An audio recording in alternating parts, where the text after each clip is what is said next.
Compte rendu du Conseil des ministres du mardi 13 mai 2017, tenu en la salle de réunion du gouvernorat de province.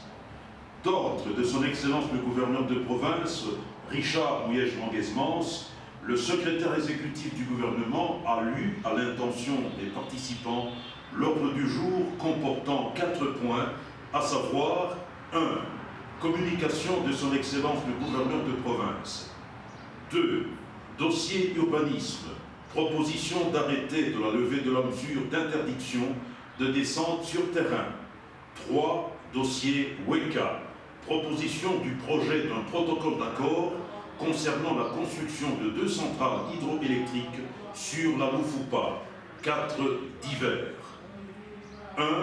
De la communication de son Excellence le gouverneur de province. Prenant la parole, son Excellence le gouverneur de province a évoqué la visite du 12 au 13 mai 2017 dans le chef-lieu du Lualaba du ministre d'État et ministre de la fonction publique, son Excellence Michel Bongongo. Cette visite de travail a été marquée par l'installation de 5 coordonnateurs provinciaux des guichets uniques pour les services publics déconcentrés du Lualaba. Puis, il a passé la parole au commissaire général du gouvernement en charge de l'urbanisme, habitat, affaires foncières et aménagement du territoire pour son exposé du jour. 2. Du dossier urbanisme.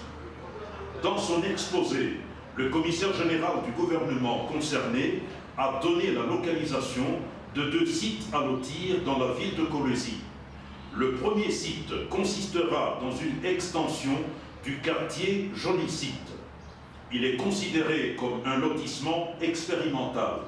Il est situé à l'est de la ville de Kolwezi, à 800 mètres de l'école du cinquantenaire.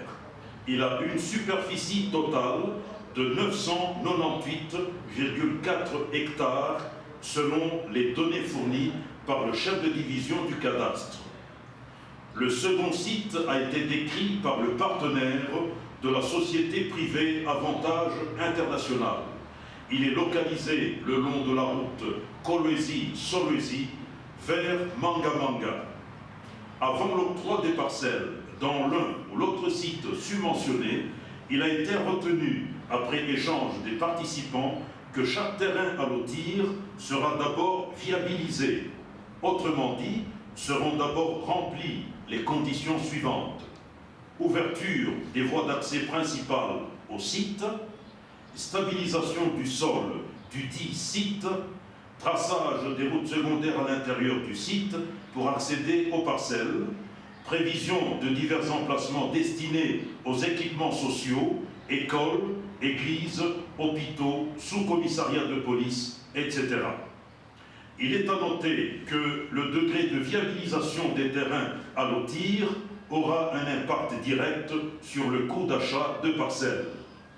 Incessamment, un arrêté du gouverneur de province sera signé en vue de la levée de la mesure de suspension de descente sur terrain et de l'octroi des parcelles, aussi bien par rapport au lotissement appelé extension du Joli Site que par rapport à celui nommé site de la modernité. En ce qui concerne le premier site, où la viabilisation sera progressive, 1000 parcelles seront ciblées dans un premier temps. Par rapport au second site qui sera créé avec le concours du partenaire déjà évoqué, son Excellence le gouverneur de province a recommandé à celui-ci de présenter 2 plans de viabilisation de lotissement, selon que la fourniture d'eau et d'électricité serait assurée ou non. 3. Du dossier WECA. D'ordre de son Excellence le gouverneur de province, le ministre des Infrastructures et Travaux publics a procédé à la lecture du projet du protocole d'accord relatif à la construction de 2 centrales hydroélectriques sur la rivière Loufupa par le groupe chinois WECA, tel qu'il a été enrichi par les amendements des ministres provinciaux. Après son adoption par le Conseil, le protocole d'accord a été signé conjointement par les 2 parties, à savoir la province du Lualaba, représentée par son Excellence le gouverneur de province Richard Mouyej-Manguesmans, et le groupe chinois WECA, représenté par le secrétaire général Ying-Fu Wang. 4 divers. D'ordre de son Excellence le gouverneur de province, le commissaire général du gouvernement en charge de l'urbanisme, habitat, affaires foncières et aménagement du territoire a pris la parole pour informer le Conseil des ministres de la tenue à Kolwezi, le 13 mai 2017, d'un forum des géomètres et topographes venus de toute la République démocratique du Congo. Cette rencontre aura permis à ceux-ci de célébrer ici à Kolwezi la Journée nationale des géomètres placée sous le thème « Apport des géomètres dans l'aménagement du territoire ». Commencée à 11h15, la réunion a pris fin à 12h45. Je vous remercie.